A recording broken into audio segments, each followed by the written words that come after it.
ನಾನು ಅಡ್ಡ ಮತದಾನ ಮಾಡಿಲ್ಲ, ಇದಕ್ಕೆ ಮಂಜುನಾಥ ಸ್ವಾಮಿಯ ಸಾಕ್ಷಿ ಅಂತ ಬಿಜೆಪಿ ಶಾಸಕ ಎಚ್.ಕೆ. ಸುರೇಶ್ ಆಣೆ ಪ್ರಮಾಣ ಮಾಡಿದ್ದಾರೆ. ಅಡ್ಡ ಮತದಾನ ಆರೋಪ ಹಿನ್ನೆಲೆಯಲ್ಲಿ ಬೆಂಬಲಿಗರು ಕಾರ್ಯಕರ್ತರೊಂದಿಗೆ ಬೇಲೂರು ಶಾಸಕ ಸುರೇಶ್ ಅವರು ಧರ್ಮಸ್ಥಳಕ್ಕೆ ತೆರಳಿ ಆಣೆ ಪ್ರಮಾಣ ಮಾಡಿದ್ರು.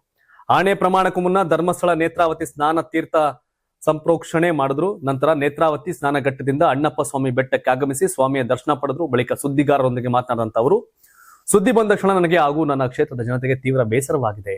ಭಗವಂತನನ್ನೇ ನಂಬಿ ಬದುಕುವ ಸಂಘಟನೆಯ ಶಕ್ತಿ ಎಂದು ನಂಬಿರುವ ವ್ಯಕ್ತಿ ನಾನು. ನನಗೆ ತಾಯಿ ಬೇರೆಯಲ್ಲ, ಪಕ್ಷ ಬೇರೆಯಲ್ಲ. ನನ್ನಂತವನ ಮೇಲೆ ಇಂತಹ ಆರೋಪ ಬಂದಿದ್ದು ಸತ್ಯಕ್ಕೆ ದೂರವಾದದ್ದು. ಆ ದಿನವೇ ವಿಧಾನಸೌಧಕ್ಕೆ ಹೋಗಿ ನಾನು ಅಡ್ಡ ಮತದಾನ ಮಾಡಿಲ್ಲ, ಪಕ್ಷದ್ರೋಹ ಮಾಡಿಲ್ಲ ಅಂತ ಸ್ಪಷ್ಟಪಡಿಸಿದ್ದೇನೆ.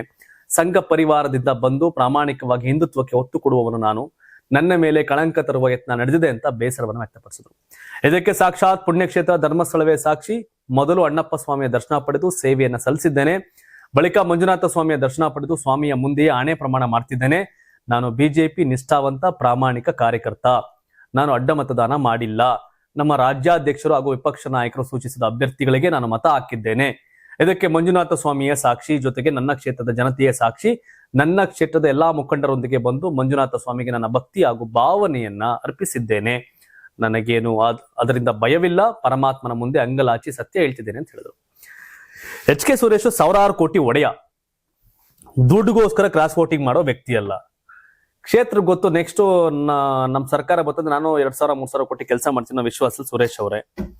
ಹಾಗಾಗಿ ಸುರೇಶ್ ಕ್ರಾಸ್ ವೋಟಿಂಗ್ ಮಾಡೋ ಅವಶ್ಯಕತೆ ದರ್ದಿಲ್ಲ. ಕಾಸ್ಗೋಸ್ಕರ ಈ ಅಪ್ನೇ ಬೇಕಾದಂಗೆ ಕಾಸೆಟ್ಟೈತೆ ಹೇಳದಲ್ಲ. ಸಾವಿರಾರು ಕೋಟಿ ಒಡೆಯ ಎಚ್.ಕೆ. ಸುರೇಶ್. ಸೊ ಹಾಗಾಗಿ ಅಷ್ಟೊಂದು ಧೈರ್ಯ ಇರೋ ಕಾರಣಕ್ಕೆ ತಾನೆ ಆಣೆ ಪ್ರಮಾಣ ಮಾಡ್ತಾ ಇರೋದು.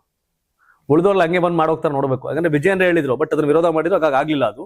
ಸೊ ಹಿಂಗ್ ಬಂದವ್ರೆಲ್ಲ ಬಂದು ನಿಂತ್ಕೊಂಡು ಆಣೆ ಪ್ರಮಾಣ ಮಾಡ್ಬಿಟ್ರೆ ಮುಗ್ದೋಯ್ತಲ್ಲ. ಈಗಪ್ಪ ಅವ್ರು ಕ್ರಾಸ್ ವೋಟಿಂಗ್ ಮಾಡಿಲ್ಲ ಅಂದ್ರೆ ಸೇಫ್, ಮಾಡಿದ್ರೆ ಹೊಡಿತದಲ್ಲಿ. ಗೊತ್ತಲ್ಲ, ದೇವ್ರ ಹತ್ರ ಆಟ ಆಡಂಗಿಲ್ವಲ್ಲ.